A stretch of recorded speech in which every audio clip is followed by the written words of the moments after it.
Shalom, Bapak, Ibu, Saudara-saudari, Jemaat GKPA Penjernihan yang diberkati Tuhan. Jumpa lagi dalam renungan Kamis malam ini, 9 Juli 2020. Sebelum kita masuk dalam firman Tuhan, mari kita berdoa. Bapak Surgawi, kami mengucap syukur atas ibadah ini ya Tuhan. Kami imani firman Tuhan dalam Keluaran 23 ayat 25. Tetapi haruslah kamu beribadah kepada Tuhan Allahmu, maka Ia akan memberkati roti makananmu dan air minumanmu, dan Aku akan menjauhkan penyakit dari tengah-tengahmu. Amin. Saudara-saudara, saya akan membawakan firman Tuhan sesuai Nats Almanak, yakni dari Roma 2 ayat 12 sampai 16. Saya akan membawakan firman Tuhan dengan judul Memahami Hukum dan Kasih Karunia Allah. Roma 2 ayat 12 sampai 16. Beginilah bunyinya. Di bawah perikop hukuman Allah atas semua orang. Sebab semua orang yang berdosa tanpa hukum Taurat akan binasa tanpa hukum Taurat.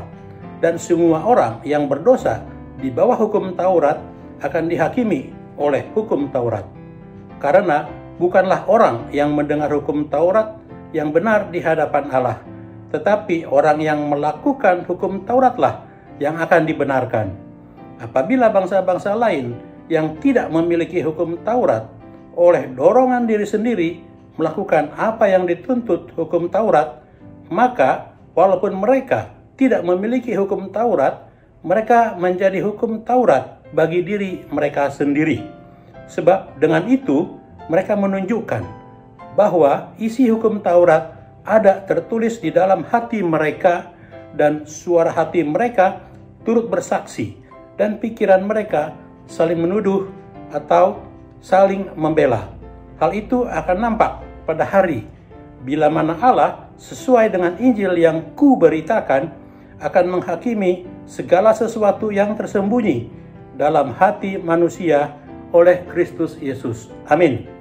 Saudara-saudari, latar belakang nats ini adalah situasi di gereja di Roma sebagai ibu kota pusat pemerintahan Romawi lebih kurang tahun 56 sampai 58 Masehi. Kira-kira setahun atau lebih setelah penulis kitab Ibrani menyurati jemaat yang terdiri dari kaum Yahudi dan non-Yahudi bahwa Kristus lebih baik dari hukum Taurat. Ternyata hal itu masih menimbulkan ketidakpuasan bagi jemaat Yahudi yang merasa sebagai umat pilihan Allah. Dengan situasi yang terjadi dalam jemaat tersebut, Rasul Paulus menyurati mereka dengan memperkenalkan dirinya sebagai penginjil Yahudi dan menjelaskan tentang perbedaan yang mencolok antara hidup kekal dalam hukum Taurat dan keselamatan oleh kasih karunia Kristus. Rasul Paulus mengajarkan secara teologis yang mendalam tentang standar hukum Allah yang berlaku bagi semua orang, yakni hukum Taurat bagi orang Yahudi dan hati nurani bagi orang non-Yahudi. Kedua standar Allah tersebut berdasarkan keselamatan oleh karena perbuatan. Allah mengerti manusia yang cenderung pendosa tidak akan mampu mentaatinya. Karena itulah Allah berinisiatif menyelamatkan umat manusia melalui Kristus. Inilah kasih karunia dari Allah dan bukan karena upaya manusia. Saudara, sebagaimana dahulu Rasul Paulus mengajarkan jemaat di Roma supaya memahami hukum dan kasih karunia Allah, isi surat Rasul Paulus ini yang menjadi nats Roma 2 ayat 12 sampai 16 ini juga mengajarkan kita sebagai orang Kristen pada masa sekarang, termasuk semua warga GKPA seantero, supaya memahami hukum dan kasih karunia Allah. Pertanyaannya, apa sajakah pokok-pokok pengajaran supaya memahami hukum dan kasih karunia Allah? Menurut nats renungan kita malam ini dan nats lainnya dalam Alkitab, setidaknya ada 3 pokok pengajaran. supaya kita memahami hukum dan kasih karunia Allah. Yakni, yang pertama, bahwa Allah akan menghukum semua orang yang berdosa. Sebagaimana ayat 12 sampai 13. Statement ini menyadarkan bahwa tidak ada alasan bagi orang-orang Yahudi untuk merasa istimewa dalam hal penghakiman dibanding non-Yahudi atau yang mereka sebut sebagai Gentiles atau kafir.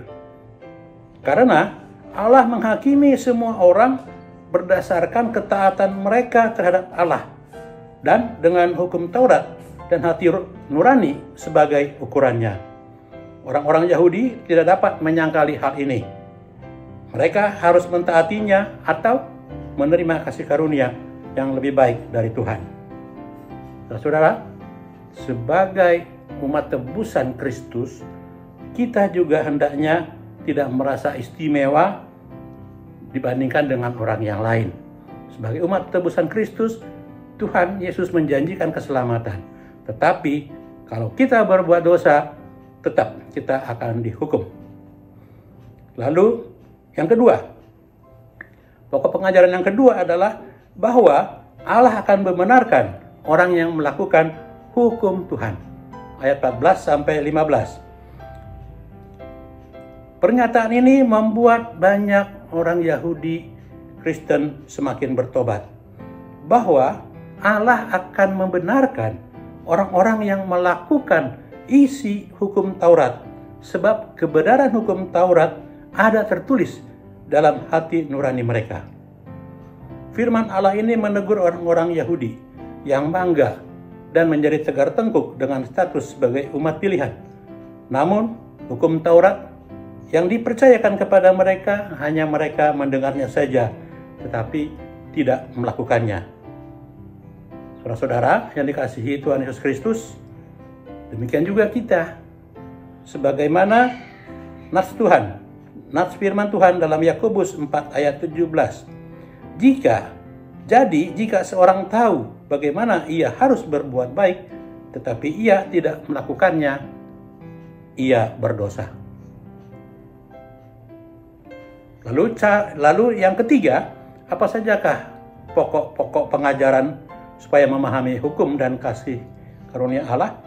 Yang ketiga adalah bahwa Allah akan menghakimi sesuai Injil Kristus, sebagaimana dimaksud ayat 16. Sebagai pemberita Injil, Rasul Paulus mengajarkan bahwa Tuhan Yesus akan segera datang kembali. Tetapi kedatangan Tuhan Yesus kembali tidak lagi datang untuk menyelamatkan orang yang berdosa, namun untuk menghukum orang-orang yang berdosa yang menolak kasih karunia Kristus. Kristus akan menghakimi segala sesuatu yang tersembunyi dalam hati manusia. Karena itu, saudara-saudara, terimalah kasih karunia itu dan beritakanlah keselamatan Kristus kepada sebanyak-banyaknya orang. Tuhan Yesus memberkati kita. Amin. Mari kita berdoa. Terima kasih Bapa Surgawi karena Tuhan boleh mengurapi, memperkenankan kami untuk ada dalam firman Tuhan. Dalam renungan malam ini ya Tuhan, Tuhan mengajarkan kami untuk semakin memahami hukum dan kasih karunia Allah. Sebab Allah mengajarkan bahwa Allah akan menghukum semua orang yang berdosa. Dan Allah akan membenarkan orang yang melakukan hukum Tuhan. Dan Allah akan menghakimi sesuai Injil Kristus. Karena itu, ya Allah Bapa, berkati jemaat-jemaat Tuhan, baik di GKP Penjernihan maupun di Seantero, baik di dalam masa-masa pandemik virus ini ya Tuhan, yang masih menyandera kami untuk dalam kegiatan-kegiatan kami. Tuhan berkati kami untuk senantiasa ada dalam ketenangan, kesehatan, kecukupan ya Allah Bapa, bahkan kesukacitaan kami boleh beribadah di rumah-rumah tangga. Urapi kami ya Tuhan sehingga kami boleh mengikuti ibadah bersama yang akan dimulai oleh gereja Tuhan pada tanggal 2 Agustus mendatang. Tuhan berkati semua rencana yang telah disusun oleh tim COVID sehingga semua boleh terjadi hanya untuk kemuliaan nama Tuhan. Sementara kami mengucap syukur untuk segala berkat-berkat yang tersedia untuk Tuhan pakai menolong orang-orang yang terkena korban PHK ataupun sedang sakit. Tuhan berkati supaya mereka Tuhan legakan, Tuhan selamatkan, dan Tuhan kuatkan mereka di dalam belas kasih Tuhan yang kami muliakan di dalam nama Tuhan Yesus Kristus. Amin. Oras.